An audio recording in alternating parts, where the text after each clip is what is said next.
Hey everyone, MLive's Quinn here alongside Michigan football beat writer Nick Baumgardner after another Michigan win and another Michigan shutout. And things are officially rocking and rolling, I would say, with this program. Yeah, Obviously, so. we won't get into next week quite yet. Let's start with today. I don't know what else there is to say about this defense at this point, other than it's somehow getting better. Yeah, well, here it's you go. Clear.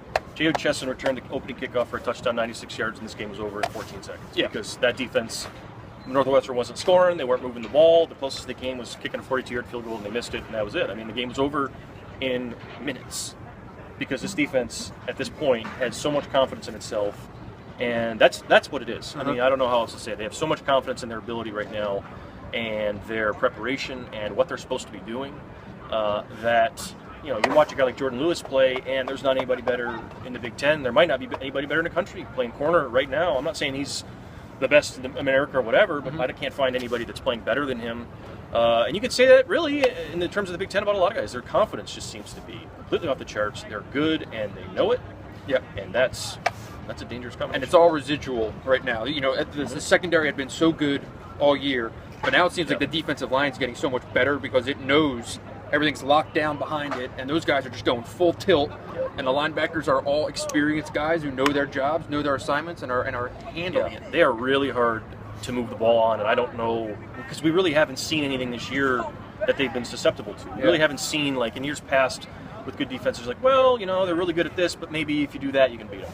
I don't know if I've seen anything. You know, a lot of times some of the aggressive defense used to say, well, maybe throw it over the top, you can get them over the top. I think the only way you beat this team is if you have an elite quarterback who can be kept upright for 60 minutes and hang in there and do it. I don't know if that's possible because this defensive line is good enough to get after your quarterback and to boggle you. And at the same time, if you're going to complete passes against Jordan Lewis right now, the ball's got to be perfect. Yeah, the ball's got to be perfect. The receiver's got to make a play. You have to have elite play from your quarterback and your skill players if you're going to move the football on these guys. I don't think anyone's going to run it on them. They've been a good run defense for 3 years. The pass defense is the difference here, and that's why they've elevated. Sure. And then they are what they are right now. Offense, it was just a business-like game. Yeah, again. Rudock got the job done, didn't turn it over, very important.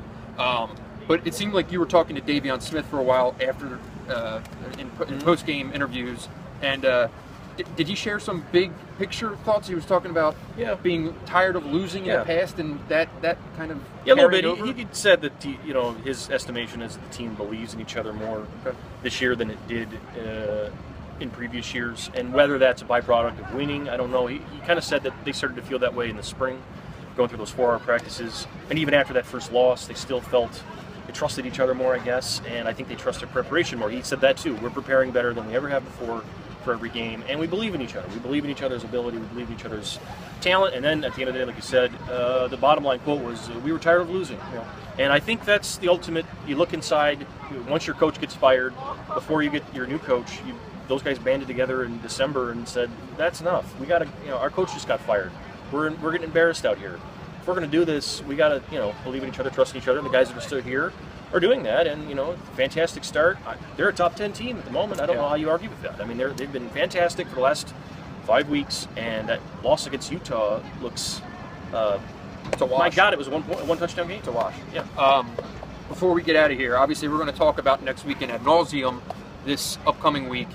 But the same question I asked to Jim Harbaugh, which he did not really answer, but I asked mentally, how ready is this group for what this week is going to be like? Because I don't care about all the hype that has been around this program. This week is going to be, assuming Michigan State wins tonight, which they're playing Rutgers. So this is going to be wild. It's going to be a big time week. It's going to feel like it's going to feel like Michigan's one win away from being in a national playoff in the conversation. That's what this week is on. If you win this game, then it's for real. In your estimation, in terms of that idea, how ready is this group? I think they're ready for it. I really do. I mean, I think the fact that they continue to, and this is Harbaugh, continue to just focus in on one task at a time. He's called it that battle rhythm or whatever he calls it. The fact that they've been able to do that and really just break things down day by day, I think they'll be fine. I don't think the hype will be look, these guys, in January, this team hired a coach from the NFL that everybody wanted and everybody was shocked, and it was the biggest story in the nation for weeks. And it was the biggest story all offseason.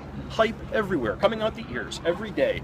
The game against Utah was a national event on Fox Sports 1. I don't think any hype at this point is going to bother these guys. I think that they've gotten enough experience in that department, good and bad, over the years. I think they're tired of losing. I think they're tired of losing to Michigan State. Tired of hearing about it. I think they'll be ready to play. That would have been a good answer. Yeah, it would have been, but I'm not that's the coach, all right. So that'll be it for today. We'll obviously be back Monday from Jim Harbaugh's press conference. We'll be back Wednesday with this week's Wolverine beat. So it will be busy times, lots to do around here. So we're going to get out of here and go write some stories. For Nick, I'm Brendan. Thanks for watching.